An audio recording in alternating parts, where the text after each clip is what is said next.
അള്ളാഹുവിൻ്റെ ഖളാ കൊണ്ട് പേരോട് അബ്ദുറഹ്മാൻ സഖാഫി മർക്കത്തിൽ നിന്ന് സഖാഫി ബിരുദമെടുത്ത് വന്ന് അതിനുശേഷമുള്ള പ്രവർത്തനം കുറ്റ്യാടിയിൽ വെറും ഓലച്ചെല്ലിൽ വെച്ചുകൊണ്ട് ജുമഅയും മറ്റ് നിസ്കാരവും പഠനവും എല്ലാം നടത്തിയ الشيخ عبد الرحمن الثقافي رفع الله له الدرجات وثبته أكمل الثبات ورفعه في علي المقامات وأجرى على أيديه الخير. ഇപ്പം പേരോട് ആവശ്യമില്ലാതെ എവിടെയും കിടക്കണ്ട. പേരോട് ഇങ്ങനെ പേരോട് എല്ലാത്തിനും പറ്റും. ദർസിൽ പഠിച്ചു, ആലിമായി, മുദരിസാൻ പറ്റും. ദർശനത്തില്ലേ വയലനാൻ പറ്റും. നല്ല വയലനല്ലേ? അവിടെ പേര് കേട്ട വയലനല്ലേ പേരോട്? മുജാഹിദ്, ജമാഅത്ത് ഇസ്ലാമി, തബ്ലീഗ് ജമാഅത്ത്, പുത്തൻപ്രസ്ഥാനക്കാര്, കള്ളകരുതരീക്കത്താര് എല്ലാത്തിനെയും ഗണ്ണിക്കും. ഇന്ന് പ്രാസ്ഥാനിക നേതൃത്വത്തിൽ ആരുടെയും പ്രീതിക്ക് വേണ്ടിയോ സന്തോഷത്തിന് വേണ്ടിയോ വാക്കുകൾ മാറ്റി പറയാതെ പറയേണ്ടത് പറയേണ്ട സമയത്ത് പറയേണ്ട പോലെ ഹഖ് തുറന്നു പറയാൻ യാതൊരു മടിയുമില്ലാതെ എപ്പോഴും വെട്ടിത്തുറന്നു പറയുന്ന സുന്നത്ത് ജമാഅത്തിന്റെ ഏറ്റവും വലിയ ശബ്ദം മഹാനായ പേരോട് ഉസ്താദ് റബ്ബനി ഇസ്സത്തിലേക്ക് ഉയർത്തണേ അല്ലാ, ഇസ്സത്തിലേക്ക് ഉയർത്തണേ അല്ലാ. 10-50 കൊല്ലത്തോളം കുട്ടിക്കാലം തൊട്ട് ആദർശരംഗത്ത് ആദർശ ശത്രുക്കളുടെ മുഖം നോക്കാതെ സംഘടനാ വിരോധികളുടെ പ്രീതി ലക്ഷ്യം വെക്കാതെ അഹ്ലുസുന്നത്ത് വൽ ജമാഅ, സമസ്ത കേരള ജമിയത്തുൽ ഉലമ, ഔലിയാക്കൾ, ആരിഫീങ്ങള്, മഹത്തുക്കള്, സ്വാലിഹീങ്ങള് അവരുടെ മദദിലായി ഹഖ് മാത്രം പറയുന്ന റബ്ബനി എല്ലാ ക്ഷീണവും തളർച്ചയും മാറ്റി കൊടുക്കണേ അല്ലാ, പ്രയാസങ്ങൾ വിഷമങ്ങൾ രക്ഷപ്പെടുത്തണേ അല്ലാ. ഇന്ന് ഒരു പ്രബോധനം നടത്താൻ പറ്റുന്ന, നേരെ നിവർന്നു നിന്നിട്ട് സുന്നത്ത് ജമാഅത്ത് പറയാൻ പറ്റുന്ന 10-18ഓളം അല്ലെങ്കിൽ 10-30ഓളം കൊല്ലം ഒറ്റക്ക് കേരളത്തിൽ മഹാനായ സുൽത്താൻ ഉലമക്ക് ശേഷം അവിടുത്തെ ശിഷ്യനായി ഓരോ മുക്ക് മൂലകളിൽ നടന്ന് കടന്നു ചെന്ന് സുന്നത്ത് ജമാഅത്തിന്റെ വിരോധികളുടെ കോട്ടകൊത്തളങ്ങളെ തകർത്ത് തരിപ്പണമാക്കി സുന്നത്ത് ജമാഅത്ത് പറയാൻ ആരുടെ മുമ്പിലും ധൈര്യസമേതം പറയാൻ ഒറ്റക്ക് സുന്നത്ത് ജമാഅത്ത് കൊണ്ട് നടന്ന ആളാണ് മൗലാന പേരോട് ഉസ്താദ്. അല്ലാഹു ആഫിയത്തുള്ള ദീർഘായുസ്സ് കൊടുക്കട്ടെ. ഞങ്ങൾ ഉസ്താദ് എന്താണ് മുബത്തദീങ്ങൾക്ക് വലിയൊരു തലവേദനയുള്ള ആളാണ് നമ്മുടെ ഉസ്താദ്. അല്ലാഹു എന്താണ് ഹിമ്മത്തുള്ള കൊടുക്കുമാറാകട്ടെ.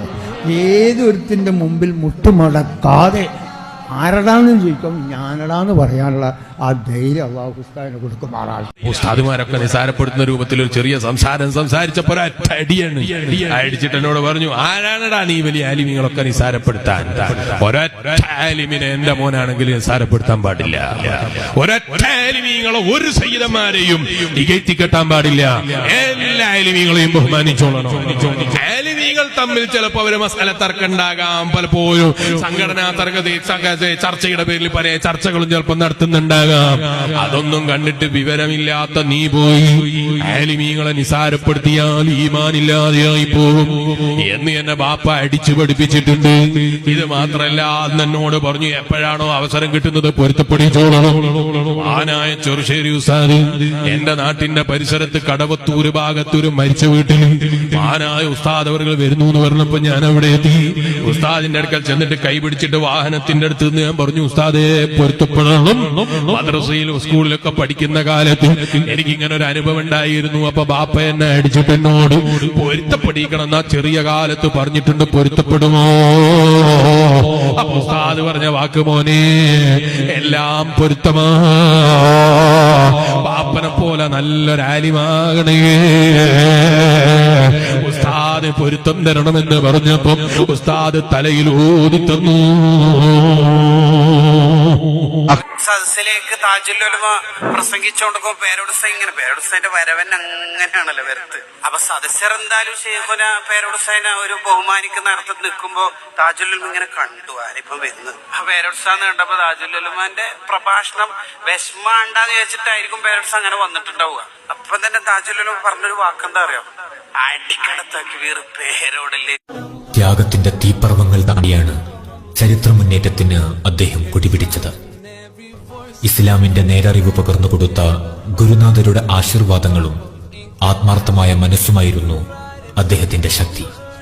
അന്ന് വെറും 30 വയസ്സായിരുന്നു പേരൂട് അബ്ദുറഹ്മാൻ സഖാഫിയുടെ പ്രായം.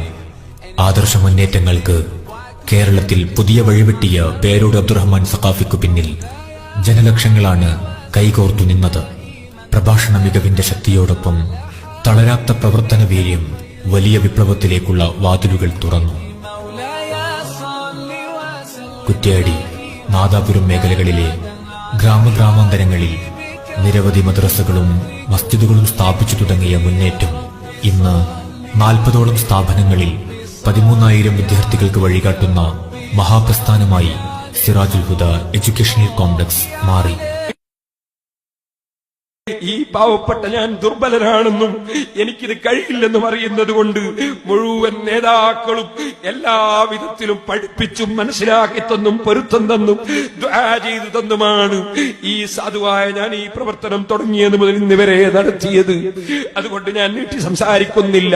എന്റെ ചെറുപ്പക്കാരോട് പറയട്ടെ, മദ്യപാനികളാകാതെ, അന്യപെണ്ണിന്റെ ചിത്രം മൊബൈലിൽ പകർത്തി അത് നോക്കുന്നവരാകാതെ, ഉറങ്ങാൻ കിടക്കുന്ന സമയത്ത് ട്യൂണ് കേട്ട് ഉറങ്ങുന്നവരാകാതെ, ഒരു 33 സുബ്ഹാനല്ലാഹ് ചൊല്ലി ഉറങ്ങുന്നവരാകണം, 33 അൽഹംദുലില്ലാഹ് ചൊല്ലി ഉറങ്ങുന്നവരാകണം, ഒരു 34 അല്ലാഹു അക്ബർ ചൊല്ലി ഉറങ്ങുന്നവരാകണം, ആയത്തുൽ കുർസി ഓതി ഉറങ്ങുന്നവരാകണം, അല്ലാഹുവിന്റെ മേൽ ബരമേൽപ്പിച്ച് ഒതുവോടെ കിടക്കുന്നവരാകണം.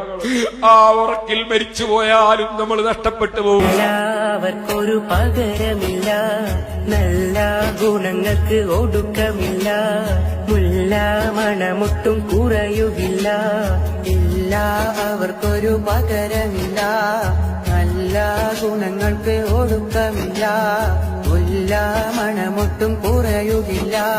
ഒരു നശരണീയതവര് തന്നെ ഗുരുവായി മഹീദിൽ ജ്വലിച്ച പൊന്നെ, തേനിൻ മധുരിത വചനമല്ലേ, തോനെ നുകർന്നൊരു സുവർഗമല്ലേ, ത്വാഹരസൂലിൻ സന്ദേശം തെളിതാരകനൂറാണാദർശം, തങ്കസബീലാണാവേശം, തിരുതാജൊലി പാരിനൊരാശ്വാസം.